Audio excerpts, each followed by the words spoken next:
네, 저는 임영환입니다. 현재 홍익대학교 건축도시대학의 건축학 전공 교수로 있고 김선현 대표와 함께 디림건축사 사무소를 운영하고 있습니다. 저희 사무소를 오픈한 지는 한 15년 됐고요. 홍대에 임용된 지도 한 해 더 빨랐으니까 16년 정도 됐습니다.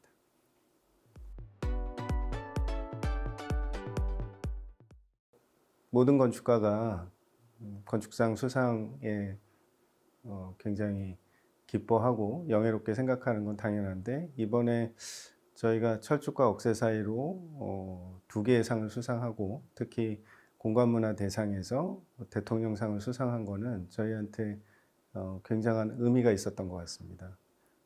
단순히 건축가한테 주는 상이라기보다는 건축가, 그다음에 공무원, 그다음에 지역 주민까지 그 세 파트가 다 함께 받은 상인 것 같아서 더 뜻깊었던 것 같습니다.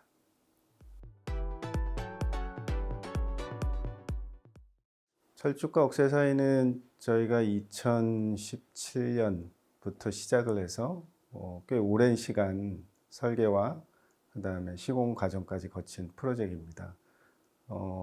큰 프로젝트는 아니고요. 작은 프로젝트인데 이게 성격이 좀 독특한 게 합천군이라는 군에서 일정 부분 예산을 대고, 또 지역 주민 181명이 십시일반 또 비용을 대서 민간하고 공공이 합작으로 만든 프로젝트입니다.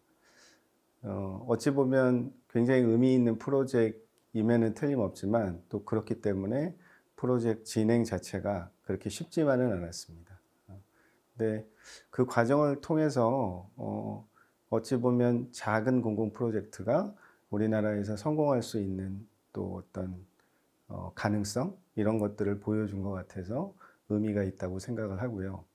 저희가 처음에 이 프로젝트 시작할 때 이제 지역 주민들을 만나고, 그다음에 합천군 수님도 뵙고, 담당 공무원이 어떤 거를 원하는지 설명을 다 듣고 이제 시작을 하게 됐습니다. 철쭉과 억새 사이는 황매산이라는 합천군의 굉장히 절경이 멋진 그런 산의 관광 휴게소입니다. 해발 880m 정도 위에 있는 건물이고요. 황매산은 많은 분들이 잘 아실 테지만, 봄에는 철쭉, 그 다음에 가을에는 억새가 굉장한 장관을 만드는 그런 산입니다. 근데 저희가 황매산의 히스토리를 이렇게 찾다 보니까 황매산이 원래는 젖소 목장으로 쓰였었습니다. 그러니까 산세가 예를 들면 대관령 같이 굉장히 완만한 형태를 가지고 있고, 해발 880m, 또 차도 올라갈 수 있는 그런 환경이었기 때문에 젖소 목장으로 하기에는 적합한 환경이었는데, 젖소 목장이 제가 정확치는 않지만 70년대, 80년대 이후 없어지고, 그러면서 젖소 목장으로 쓰였던 곳을 따로 가꾸지 않고 그냥 집어면 방치했었기 때문에 굉장히 황폐화되어 있었습니다. 근데 자연의 힘이 위대한 게, 그 방치된 산에 누가 심었던 것도 아닌데 봄에는 철쭉 군락이 생겼고 가을에는 억새 군락이 생겼습니다. 그러면서 자연스럽게 경관이 만들어지고, 그러면서 합천군에서도 관심을 가지게 됐습니다. 그리고 조금의 사람의 손이 들어가면서 그 멋진 경관이 만들어졌고요. 저희한테 의뢰했을 때는 이미 황매산은 철쭉제라든지 억새축제로 유명해진 산이었고, 거기에 작은 관광 휴게소가 필요해서 저희한테 의뢰가 들어왔는데, 건축에서 제가 가장 중요하게 생각했던 거는 이 멋진 자연 경관, 이 자연 환경, 그 다음에 그 과정이 순탄하지 않았던 그런 산에 건축이 무엇을 할 수 있을 것인가, 거기에 굉장히 많은 고민을 했습니다. 그리고 규모가 크진 않지만 어쨌든 건축이 자연에 덧붙여지는 짐과 동시에 어느 정도는 자연을 훼손시킬 수밖에 없는 그런 어떤 건축이 가진 본성 같은 것이 있어서 그걸 어떻게 하면 최소화할 수 있을 것인가 가장 고민이 됐던 부분이고요. 저희가 생각했던 거는 가능하면 땅에 가장 낮은 자세로 건물을 앉히자. 그래서 원래 그곳에 식당이 하나 있었는데 그 식당을 철거하고 1층짜리 높이가 한 3.6m 정도 될 거예요. 3.6m를 반원의 모양으로 길게 앉혔습니다. 그게 뒤에 보면은 철쭉과 억새 군락이 형성되는 그 사이에 계곡이 흐르는데 저희가 그 계곡과 그 다음에 이 인간의 어떤 손길이 닿는 주차장과 이런 사이를 이 반원의 경계가 자연스럽게 구분을 할 수 있도록 만들었고요. 그때 뒤에 보이는 억새 군락과 그 다음에 철쭉 군락이 이 건물을 통해서 건물 때문에 가려지거나 그 경관을 해쳐서는 안 된다고 생각을 해서 중간중간을 비워냈습니다. 그리고 또 중요하게 생각했던 부분이 재료입니다. 철쭉과 억새라는 게 기본적으로 색톤이 굉장히 대비되는 색상이다 보니까 건축물을 앉힐 때도 봄에도 적절한 조화, 그 다음에 가을, 그 다음에 겨울에 눈이 왔을 때까지 조화로운 색상이 뭐가 있을까 이런 생각을 하다가 색상보다 더 중요한 게 재료가 가지고 있는 물성, 이게 자연과 같이 그냥 자연스럽게 비가 오면 녹이 슬고 녹물이 흐르고 시간이 지나면서 색깔이 자연과 동화되고 이런 재료를 쓰면 어떨까? 그래서 생각했던 게 철과 그 다음에 콘크리트, 돌, 그리고 황매산 자체가 기본적으로 석산입니다. 그래서 바닥에 보면은 굉장히 작은 자갈들이 굉장히 많이 깔려 있는데 저희가 그런 거에서 착안을 해서 기본적으로 여기 오는 많은 특히 등산객들이 자갈을 밟고 올라와서 결국 황매산의 이 철쭉과 억새 사이에 올라와서도 이질감을 전혀 느끼지 않는 똑같은 자갈을 밟을 수 있도록 바닥에 철판으로 얇게 경계를 만들고 그 위에 자갈을 넣었어요.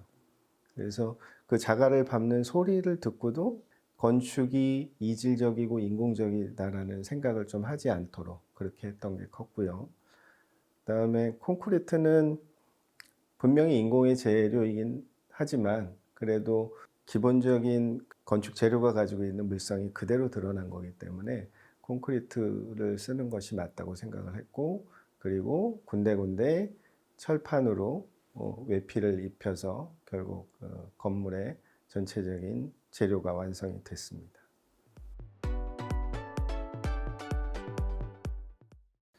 건축 설계를 하면서 어찌 보면 가장 중요한 부분이 자재인 것 같아요. 재료.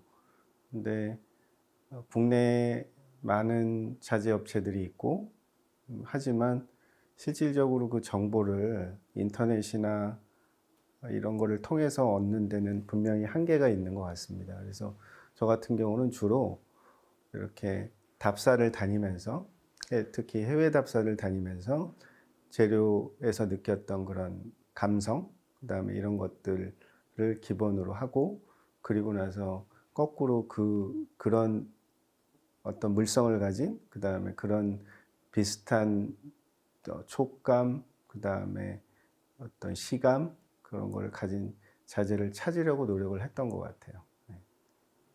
그리고 같은 재료라고 하더라도 예를 들면 제가 뭐 이번 프로젝트에는 철판하고 콘크리트를 썼지만 기본적으로 벽돌 같은 따뜻한 재료를 굉장히 좋아합니다. 그래서 같은 벽돌이더라도 자재 업체에 따라서 그 느낌도 굉장히 틀리고 그다음에 결국 재료가 가진 그 물성을 건축적인 디테일로 어떻게 끌어내느냐 이게 건축가가 가진 가장 중요한 역량이라고 생각을 합니다. 그래서 그런 식으로 자재를 고르고 재료를 선정한다고 말씀드릴 수 있을 것 같습니다.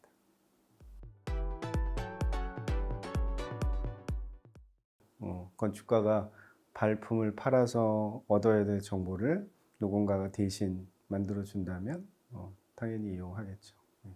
근데 아직까지 제가 몇몇 플랫폼이라고 하긴 그렇고 자재에 관련된 정보를 주는 사이트들이 있더라고요. 그래서 그런 사이트들 많이 검색도 해보고 서치를 해봤는데 쓸만한 그 자료는 구하기 어려웠어요.